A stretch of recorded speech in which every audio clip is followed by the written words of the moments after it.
Во моментот кога ќе почне и аудиосигналот, ќе почнеме и веднаш одиме во живо и ние сме во живо, да знаете сите. И ние стримаме од овој настан на социјални мрежи, така што ќе бидеме сите. Сите живи здрави.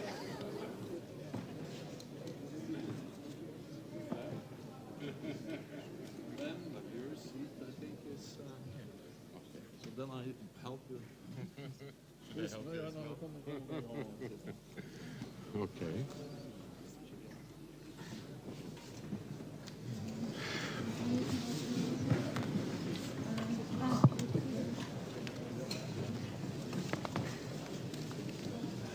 I just want to welcome you. I'm from the United States. We're so excited. This is a great day. From DC. Oh, you did? Yes, Good. I was there with Wes Mitchell. I'm going to meet Secretary Pompeo today. Yes. But you had this. Because of this, thrilled.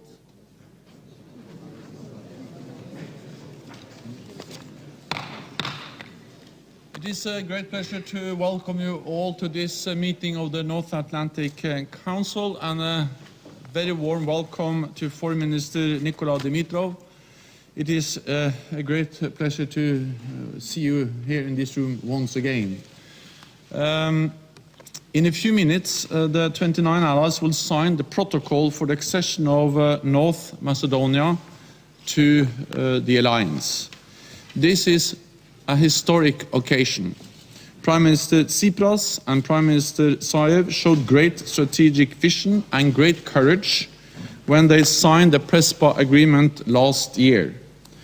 Through their commitment to resolving this long-standing disagreement, Athens and Skopje have made a vital contribution to regional security and stability. The signing of the Prespa agreement last year also marked a crucial first step on the road that brought us all here today. This has not been an easy road. There have been challenges and difficult compromises. But your commitment to democratic values, to reforms, and to building strong institutions delivered real results and real progress. More security and stability in the region, a path to prosperity and full membership in the international community, and a seat at our table. We have waited for you to join our family for a long time. For many years, you have contributed to NATO operations. You have served side by side with NATO soldiers in Afghanistan. We have responded to natural disasters together, and we have worked together on reforms which have prepared you to become the 30th member of our alliance. The signing of the accession protocol marks the start of the ratification process. I'm confident that this process will proceed smoothly and that we will soon be able to welcome you as a full member. As the ratification process continues in allied capitals, we expect you to continue to pursue reforms in order to enhance your country's contribution to the alliance. For its part, NATO will continue to provide support and assistance to you. From today, your representatives will join us at this table and will be represented as an invitee at NATO meetings. Becoming the 30th member of NATO will help ensure long-term stability, sovereignty, and security. You will help shape NATO policy. You will make decisions together with us. At the same time, you will be able to press ahead with the measures necessary for membership in the European Union. We share the same values, the same commitment to freedom, democracy, and human rights.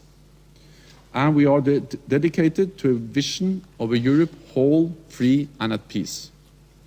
Today's historic event demonstrates that NATO's door remains open to democracies who are ready and willing to further the goals of the Washington Treaty and to shoulder the responsibilities of membership. I would now like to give the floor to Foreign Minister Dimitrov to speak, so please you have the floor. Should I do this? Yes. Okay. Thank you so much, dear Secretary General, dear Jens. ambassadors, colleagues, ladies and gentlemen, friends. I just landed this morning from Washington, D.C., so please bear with me. I am jet-lagged and I am very emotional. It has been a long journey. You mentioned Europe whole and free, and this was a pledge we did together with 9 other nations back in 2000, where we signed the Vilnius Statement. Macedonia, soon to be North Macedonia, it's a matter of days once the amendments to our constitution will enter into force, in line with the Prespa agreement, is the last nation of the Vilnius 10 that is still not part of the Euro-Atlantic family. With this, we fulfill a promise, a commitment that our fathers, the founding fathers, members of parliament, in the first composition between 91 and 94 made on 23rd of December 1993. That our major strategic goal is to join NATO. So this is a result of the work of many generations, and this was a duty of our generation. This was not inevitable. This was not even very likely to happen. This happened because of the leadership, and I'd like to acknowledge this here before the North Atlantic Council, of Prime Minister Zoran Zaev, of Prime Minister Alexis Tsipras, who paved the way towards this historic reconciliation, proving that the impossible is actually doable and possible. I would like to also acknowledge the leadership of Prime Minister Boyko Borisov of Bulgaria, who also encouraged us, first of all, by signing the Friendship Treaty with Bulgaria, to go in this direction. In the movie Lawrence of Arabia, there is a line that I think is applicable in this context. The line is, "Nothing is written until we write it." We can change our destiny, we can seize opportunities, and I think this is what we have done. For us, NATO is crossing the line of certainty. And NATO, for us, is a family of nations that is about security, it is about stability, it is about the values written in the Washington Treaty, rule of law, individual liberties, and democracy. This is a family that strives to make our world more peaceful and a better place. This journey made us more mature. I think with the recent developments and what we have achieved together with our neighbors, we have proven that we can assume our responsibility, we can face a problem and resolve those problems. In a matter of days, we will finally resolve the last remaining dispute that we have with any of our neighbors.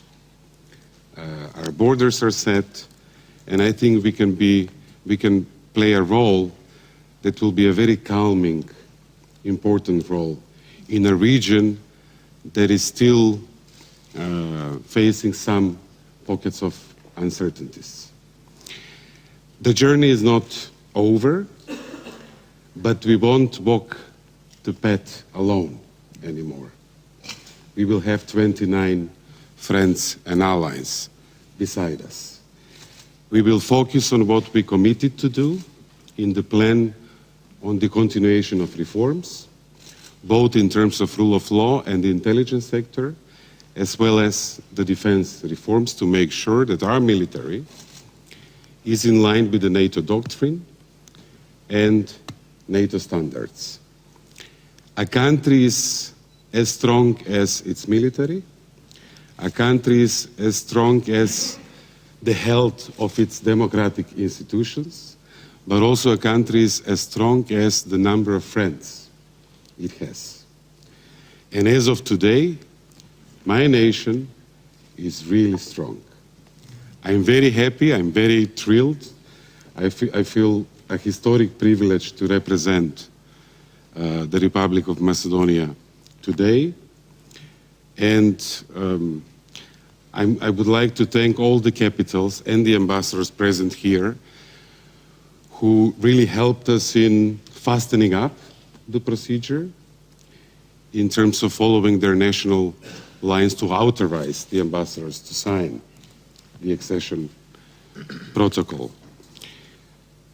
We are ready, we are here, we are able, and we are willing to assume our responsibilities from our membership. And I will be visiting your capitals, some soon, some a bit later, to encourage what I think will be an efficient ratification procedure of the accession protocol. Thank you so much. Thank you so much, and many thanks also for your personal commitment to the process that made this day possible. We really welcome the fact that from today on, representatives from the government in Skopje will participate in NATO meetings, and we look forward to welcome you to the NATO Foreign Ministerial meeting in April, where we're also going to celebrate the 70th anniversary of our alliance. So from today on, we really change our relationship, and that's the reason why this is an historic day. We will now proceed with the signing ceremony, and I will ask each allied representative in turn to sign the accession protocol. I would now like to invite the representative of the Republic of Albania to sign the accession protocol.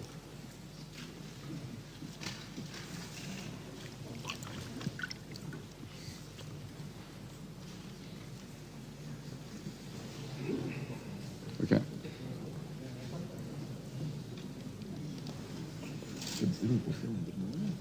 You did the other way around. They were all lined up there. Another neighbor.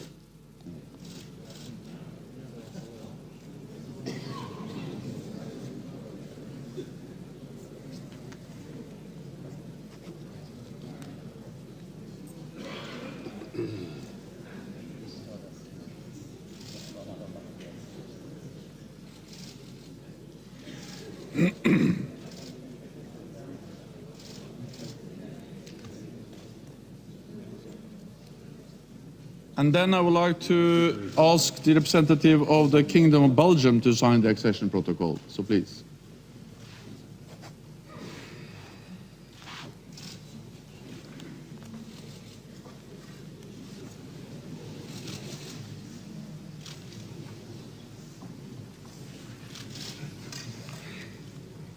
And then I will ask the representative of the Republic of Bulgaria to sign the accession protocol.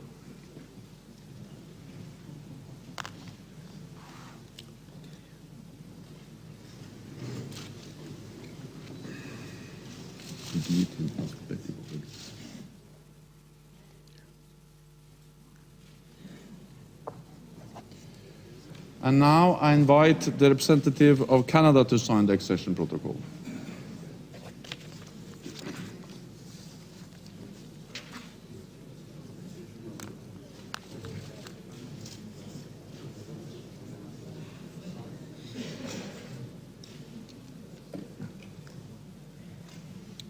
And then I call on the representative of the Republic of Croatia to sign the accession protocol.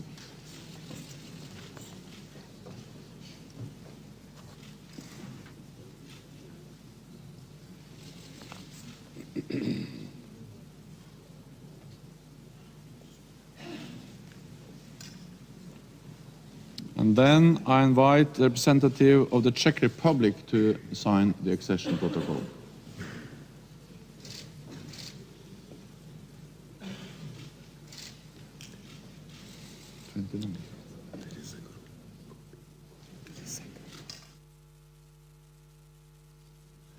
Then I invite the representative of the Kingdom of Denmark to sign the accession protocol.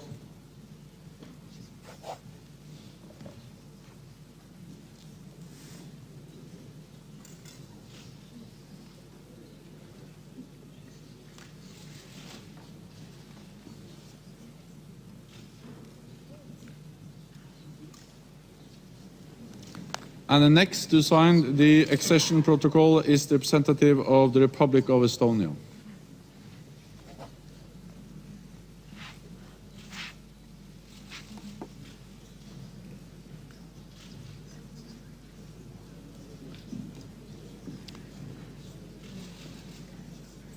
And now I invite La France to sign the accession protocol.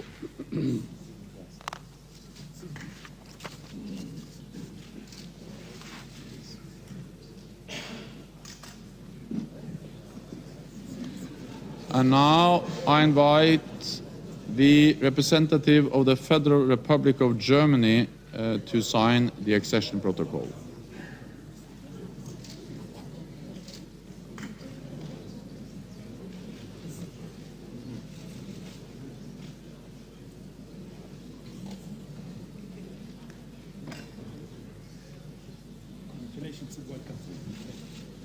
And now I invite the representative of the Hellenic Republic to sign the accession protocol.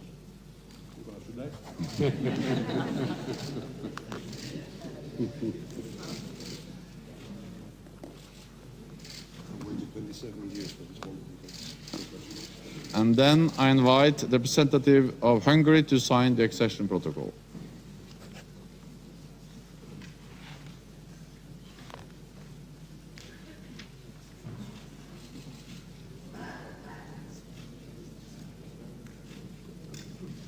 And the next to sign the accession protocol is the representative of the Republic of Iceland. Please.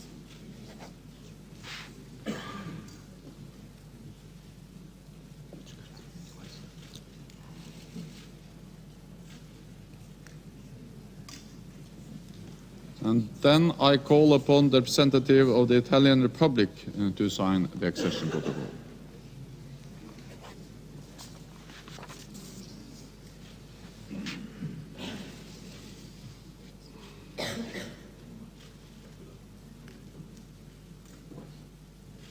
And now I call the representative of the Republic of Latvia to sign the accession protocol.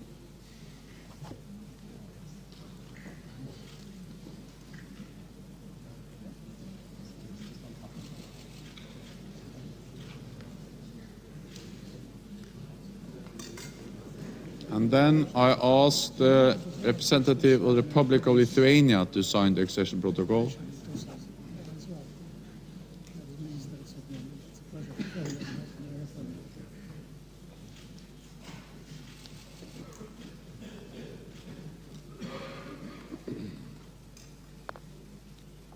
I now invite Le Luxembourg to sign the accession protocol.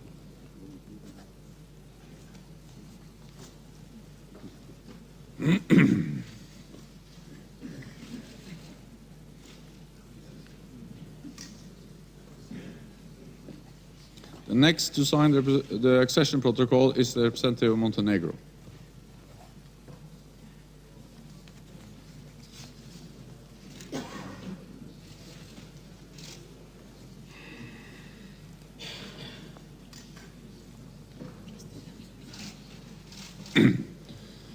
Then I invite the representative of the Kingdom of the Netherlands to sign the accession protocol.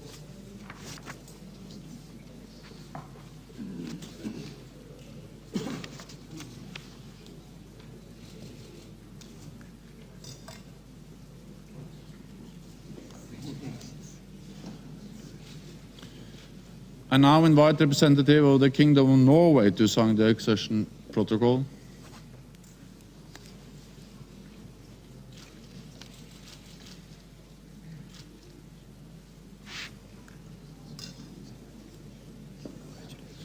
And next to sign the accession protocol is the representative of the Republic of Poland.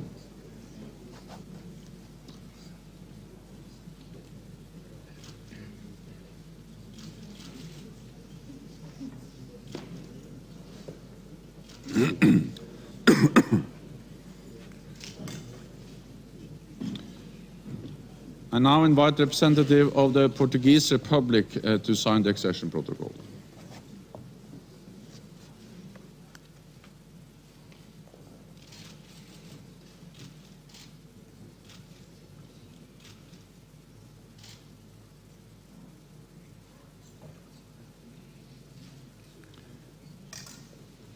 And now I ask the representative of Romania to sign the accession protocol.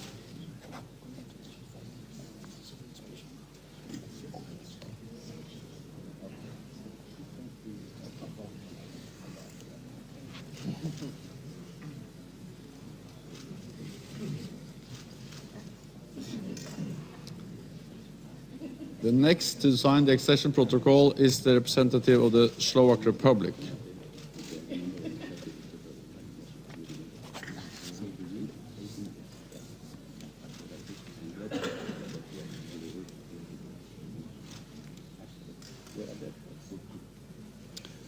And then I call the representative of the Republic of Slovenia to sign the accession protocol.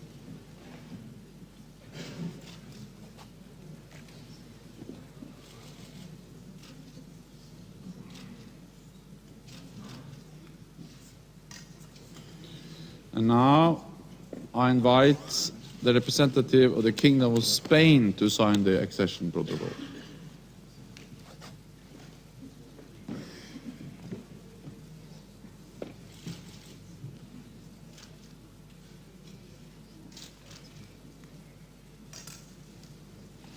The next to sign the accession protocol is the representative of the Republic of Turkey.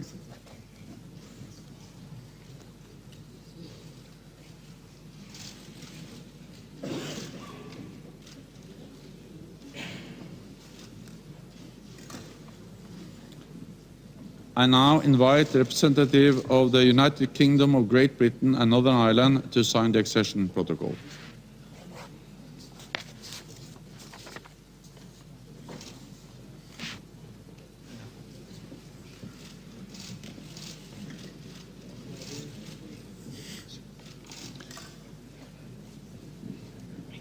And now I invite the representative of the United States of America to sign the accession protocol.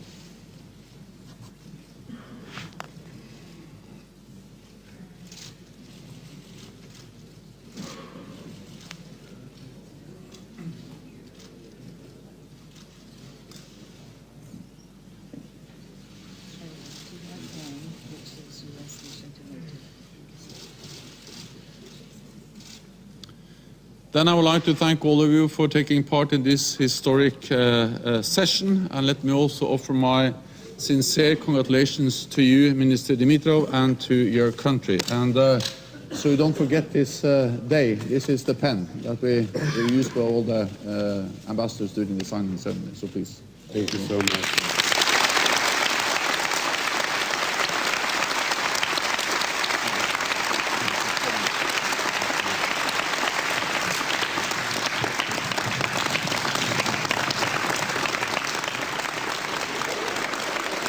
Ќе ги проследиме изјавите, колеги.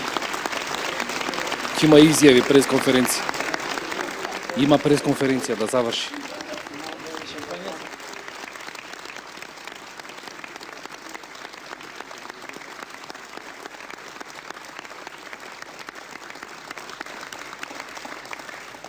Then I would like to thank the media for joining us, and we are now moving out to take a family picture to mark the signing of the accession protocol. So we are supposed to move out of this room. Thank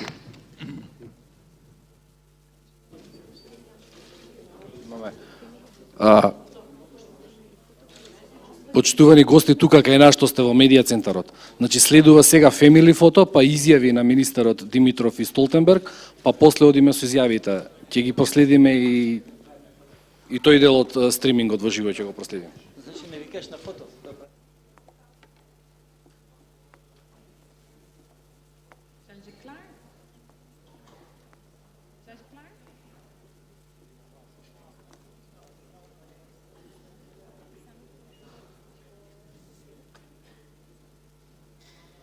EU. Не. EU самити никогаш не сум следел НАТО самити. Да. Да. Да. Да.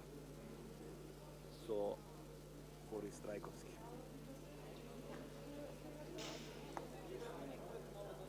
Имаше и други, ама тоа беше многу голем самит. Во Прага беше буквално иселена. Немаше ништо во центарот, се беше Букуреш, а не Букуреш, извини. Претходниот, значи во Прага, Букуреш не. Точно. Бори се не беше. Извини, ми се измеша години. Значи збориме за Прага. Прага до... Тој беше најголем самит,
Може, да, само ќе треба. Скали нема. Good morning. We'll Почитувани start гости, од име со with, вториот дел од statements стримот од Брисел, by the започнува Secretary General пресконференцијата. and the Foreign Да ја Minister, and then проследиме. we'll have time for a few questions. Secretary General. So, Foreign Minister Dimitrov, dear Nicola, it's really great to see you here. Welcome back to the NATO headquarters. You have been here before, but today is a special day because today we signed the accession protocol for your membership in the alliance. Today is a historic day for your country and a proud day for us all. NATO ambassadors have just signed the accession protocol for the future Republic of North Macedonia. I want to congratulate both Skopje and Athens for showing commitment and courage in reaching an agreement on the name issue.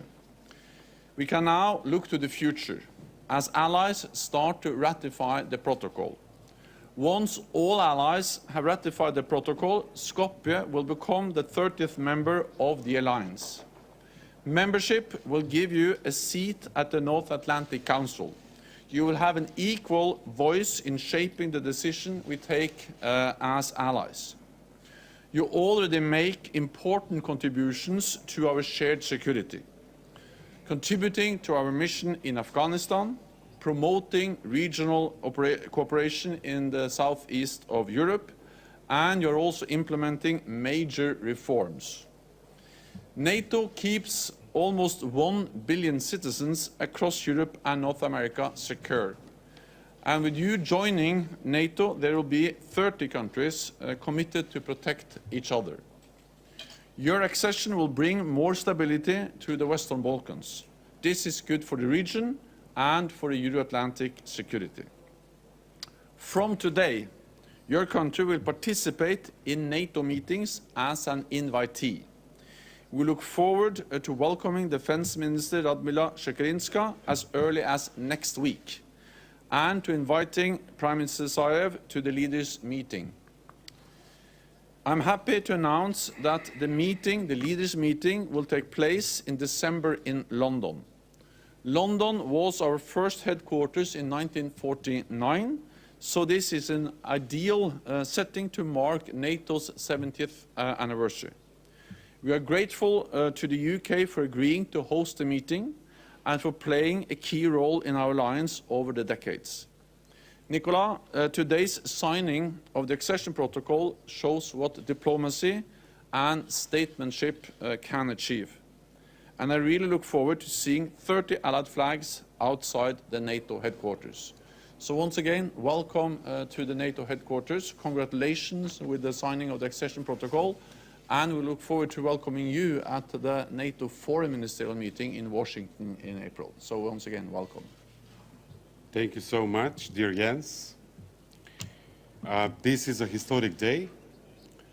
It's been a long journey. We've had 18 cycles of the Membership Action Plan, to give you an illustration. And it didn't just happen.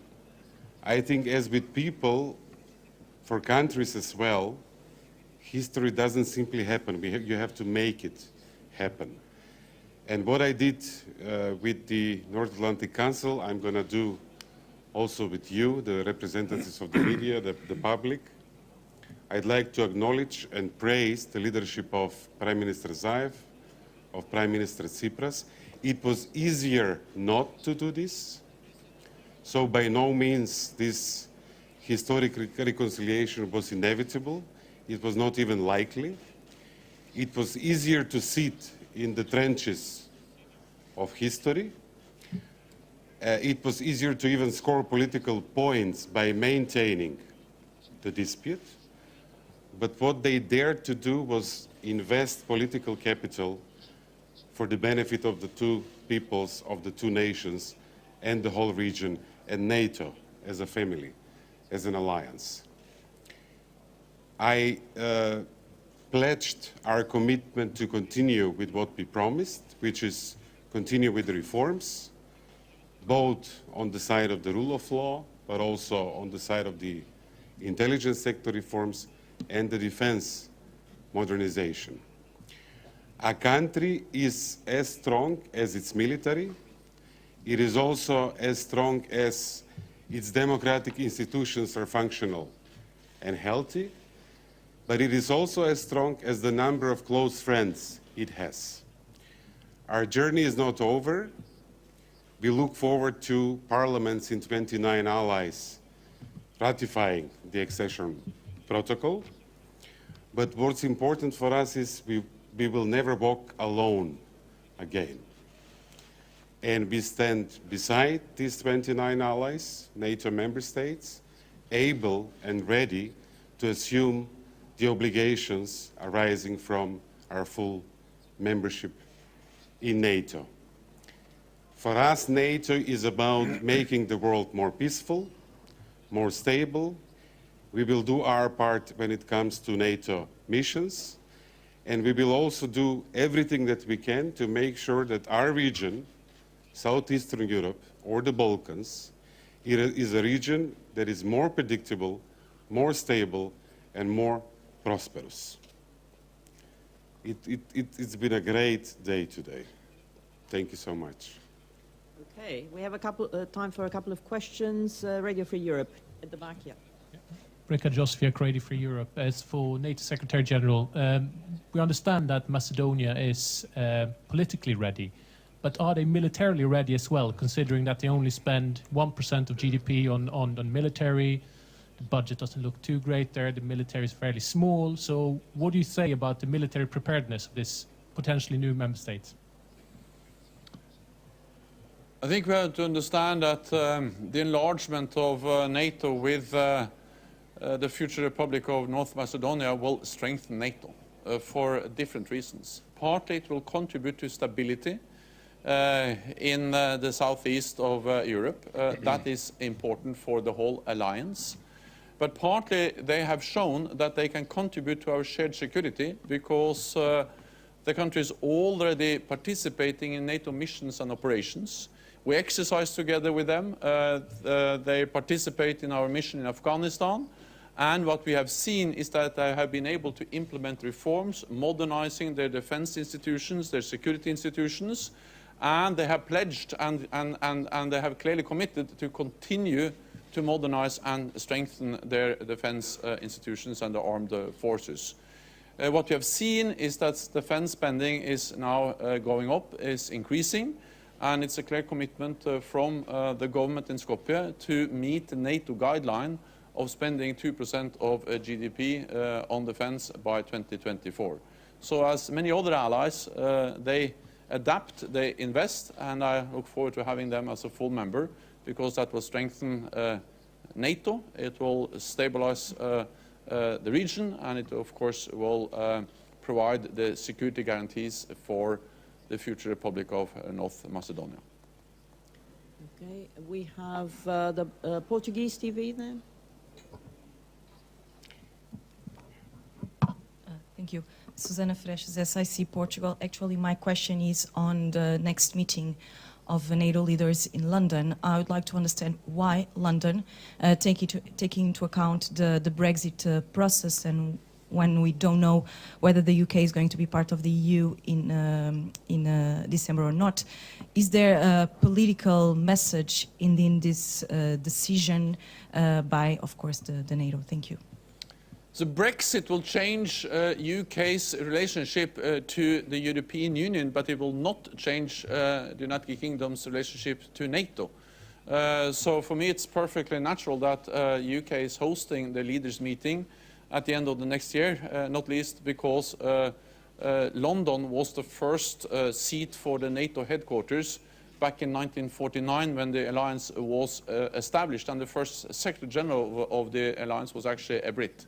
So Britain, the United Kingdom, is a founding member of NATO, and we started in London with our first headquarters. So we are extremely grateful to the government of the United Kingdom, to Prime Minister May, for the offer to host the next leaders meeting, and that will be part of the way we mark the 70th anniversary of our alliance. Okay, Georgian TV in yellow. Georgian TV, Rustavitu Tamaranutsubiza. First of all, congratulations. And as you know, this day also very important for Georgia, for our people. What do you think? What does it show and what does it mean for Georgia? Thank you. It shows that NATO's door remains open for countries that meet the NATO standards and that adhere to the NATO values of democracy, the rule of law, and individual liberty. And we are very encouraged by what we see in Georgia, the commitment to reforms, the commitment to strengthening defense and security institutions, transparency, judiciary reforms, and therefore we welcome also the very clear commitment by NATO leaders at the summit in July that Georgia will become a member of the alliance. They reiterated the decision we made back in Bucharest in 2008. And we have actually stepped up the cooperation with Georgia. We are grateful for all the support Georgia provides to NATO in NATO missions and operations, but also we see that the NATO is actually stepping up support and cooperation with Georgia. So we will continue to support Georgia as it moves towards NATO membership. Open TV, Greece. Hello, Maria Psara, Open TV, Greece. I don't want to bring bad news, but is there any way that this procedure of Skopje accession in NATO can go wrong? And political resolutions can play any role in by both countries in NATO? Thank you. I can start on that, perhaps Nicola can add some remarks. But just to say that I'm really impressed by the courage, by the political will, by the commitment of both the government in Athens and the government in Skopje, and especially the leadership of Prime Minister Tsipras and Prime Minister Zaev. Because this is really leaders who have been able to make history, to shape history. And they have done so by overcoming divisions, solving an issue that has been a big problem for the region, for the countries, and actually also for both the aspirations to enlarge NATO and the European Union. So the signing of the accession protocol today is an historic event. Then it has to be ratified by parliaments in all the member states. But I am very confident that that ratification will also take place in a smooth way. We don't expect any surprises. But at the same time, it has to be a ratification process in all the allied capitals. I am not able to tell you exactly how fast or how much time we'll need to ratify in all the parliaments, because that's it's up for each individual ally to decide. But last time we had enlargement with Montenegro, this ratification process took 1 year. And in the meantime, the future Republic of North Macedonia will participate in NATO meetings as an invitee, starting with the defense ministerial meeting next week. Maybe, or you want to pose another question? Two brief points. One on the defense spending question. Macedonia, soon to be North Macedonia, it's a matter of days when the amendments to the constitution will enter into force. Used to be over 2% back in 2008. At the time of the Bucharest summit, we were at 2.17. In one phase, we were the 4th per capita contributor nation to ISAF in Afghanistan. We were mostly providing security for the NATO HQ in Kabul. And many visitors would see the flag on our soldiers there. We are a government that is in office 20 months. We are firmly committed to go back to where we were in terms of our preparedness. We have a new strategic defense review. We are working on defense planning with 2 strong allies to make sure that not only we increase spending, and we have increased for 2 percentage points in this budget compared to last year's budget, but also how we spend to make it more useful for us, but also for the alliance. We will end the term of this government not too far from 2%, and we will be over 2% before the agreed deadline of 2024. On whether we foresee obstacles, I will only quote Zoran, our Prime Minister, who says, the bigger the obstacles, the more magnificent the success. Where we started, it looked impossible. Now that it is done, of course it looks possible. And I have to say that personally, I'd like to share a fundamental sense of accomplishment, of doing something right. And I think we will convince even the opponents of this reconciliation to come to our side once they see the results. I don't think there is a more noble, more fundamental job for diplomacy, but in making friends and allies between neighboring countries. Thank you very much. This concludes this press point. Thank you.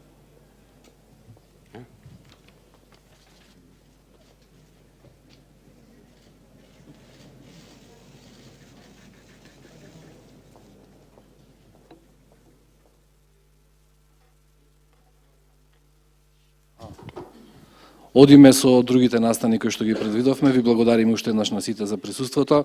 Следува кратка изјава на представникот на НАТО канцеларијата во Скопје за медиумите за 2-3 минути во истава просторија.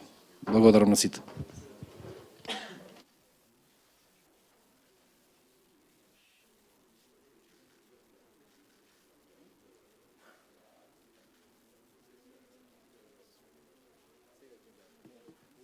Сега е уклучен. Изјава кратка, после одиме со прес.